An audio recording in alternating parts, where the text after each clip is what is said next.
पाल जी आप अनम्यूट रहिए। ठीक है, क्योंकि आपका कंजंक्शन है। जी बिल्कुल। जुपिटर सन और मरकरी का कंजंक्शन, जुपिटर मतलब नेटिव। अब हमने कोई हाउस नहीं लिया है, ना कोई राशि ली है। ठीक है। जी मैं राशियों को लेकर भी लास्ट टॉपिक में थोड़ा सा बता चुका हूँ, ट्राइन को लेकर भी बता चुका हूँ। थोड़ा सा उसको भी अभी करूंगा रिपीट में, रिपीट टेलीकास्ट करेंगे हम लोग। तो जुपिटर नेटिव है, सन क्या है, रिस्पेक्ट है। जी सन क्या है, कॉन्फिडेंस है। जी सन क्या है, गवर्नमेंट है। जी ठीक है। सन क्या है, लॉयल्टी है। जी सन क्या है, रॉयल थॉट, रॉयल चीजें, रॉयल नेचर। जी मरकरी क्या है, इंटेलिजेंस है। मरकरी क्या है, एजुकेशन है। जी सन क्या है, सर्टिफिकेशन है। सन सर्टिफिकेशन है, मतलब आपको जो सर्टिफिकेट मिलते हैं ना। जी तो जातक intelligence, highly intelligence, calculative mind का होगा। जी जातक आत्मविश्वास और सेल्फ रिस्पेक्ट को वैल्यू देने वाला होगा। जातक हाईली एजुकेटेड हो सकता है। जी ठीक है। जी समझ रहे हैं इस चीज को ना। जी जी तो ये जातक के नेचर को लेके आप इस तरीके से प्रेडिक्शन करोगे। जातक के अंदर सन का एट्रीब्यूट आएगा, जी मरकरी का एट्रीब्यूट आएगा। जी मरकरी क्या है, कंप्यूटिंग, कंप्यूटिंग माइंड, इंटेलिजेंस, जी एजुकेशन। जी ठीक है। तो उच्च शिक्षा, जातक उच्च शिक्षा प्राप्त करेगा। ठीक है। जी ये सिर्फ इस कंजंक्शन से देख रहे हैं। अब हम्म आगे और पीछे कोई प्लैनेट है, सामने कोई प्लैनेट है, उसका भी इफेक्ट आएगा। बट ये जो तीन कंजंक्शन है, ये पावरफुल कंजंक्शन है। और जी इससे आप ये जातक के बारे में आप बता सकते हो कि आप सेल्फ रिस्पेक्ट को वैल्यू देने वाले होंगे, आप इज्जत मान सम्मान का ख्याल करने वाले होंगे। सन अपने हिसाब से रूल करना सिखाता है, मतलब आप ऐसे डिसिप्लिन्ड होंगे। सन डिसिप्लिन्ड भी है, ऑनेस्टी है। ठीक है। रॉयल है, समझ रहे हैं, रूलिंग है, थोड़ा डोमिनेटिव भी है और एनर्जेटिक भी है।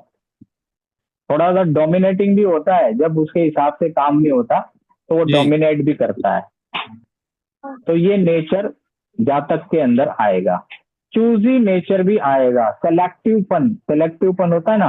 जैसे मेरे को ये प्रोडक्ट लेना है, उसके सामने 10 प्रोडक्ट होगा तो वो चूज करेगा, ये लूं या वो लूं, कंपेयर करके लेगा। चूजी नेचर जी है ना। बुध हमारा इंटेलिजेंस है, हमारा एजुकेशन है, हमारा कंप्यूटिंग माइंड होता है। कोई भी काम जातक करता है तो सोच समझ करके करता है। जी ठीक है।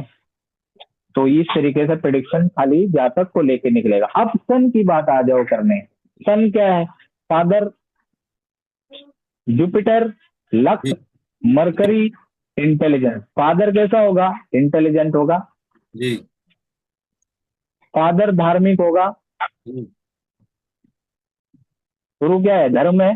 जी गुड नेचर, जी गुड नेचर, सन, जुपिटर गुड नेचर है। जी फादर गुड नेचर होगा। फादर बिजनेस में इन्वॉल्व हो सकते हैं या एजुकेशन में इन्वॉल्व हो सकते हैं। जी सही है। ठीक है। हम्म अब आ जाओ मरकरी पे आ जाओ। मरकरी क्या है, सिस्टर है। जी सिस्टर के ऊपर सन का इफेक्ट, वही जो जातक के साथ सन का जी इफेक्ट। हम्म और सन के साथ जुपिटर का जब इफेक्ट आता है, जी देखो यहां पर चीजों को थोड़ा सा समझने की जरूरत है। पहले हमने जब जातक को लिया तब क्या था, जुपिटर खुद नेटिव था। जी ठीक है। जब फादर को लिया तो जुपिटर और मरकरी का एट्रीब्यूट आया। जी जुपिटर और मरकरी का एट्रीब्यूट आया। अब जब हम मरकरी को ले रहे हैं, मतलब सिस्टर को ले रहे हैं, तो उसमें जुपिटर और सन का एट्रीब्यूट आएगा। तो जुपिटर और सन का एट्रीब्यूट आने का मतलब होता है ईगोस्टिक। जी। ठीक है, चूजी नेचर, धर्म पे विश्वास करने वाला, धर्म को मानने वाला, अडिग रहने वाला अपने विचारों पर। जी। ठीक है, तो इस तरीके से आप देखिए, ये 3 प्लैनेट की कंजंक्शन को लेके मैंने अब तक 10 लाइन तो बोल दी होगी। बोल दी। ठीक है ना जी। तो ये वे है प्रिडिक्ट करने का। ठीक है, ये बेसिक है। जी। अब मान लीजिए एक चीज मैं बताता हूं, जैसे ये कहीं भी किसी भी हाउस में बैठा हुआ है, जी। किसी भी राशि में बैठा हुआ है। जी। लास्ट लेक्चर में मैंने बोला था, लास्ट क्लास में मैंने बोला था, जुपिटर 12 साल एक भाव में रहते हैं। जी। अब आप वो गोचर वाला पॉइंट ऑफ व्यू मत लाइएगा कोई, क्योंकि वो टॉपिक अलग है। उसको हम नाड़ी के एडवांस लेक्चर में लेकर जाएंगे। ठीक है, जी। ट्रांजिट का इफेक्ट कैसे पढ़ना है वो एडवांस में लेकर जाऊंगा मैं। जी। ठीक है, और मोशन भी मैं एडवांस में ही लेकर जाऊंगा, बट पहले आप लोगों का बेस क्लियर हो।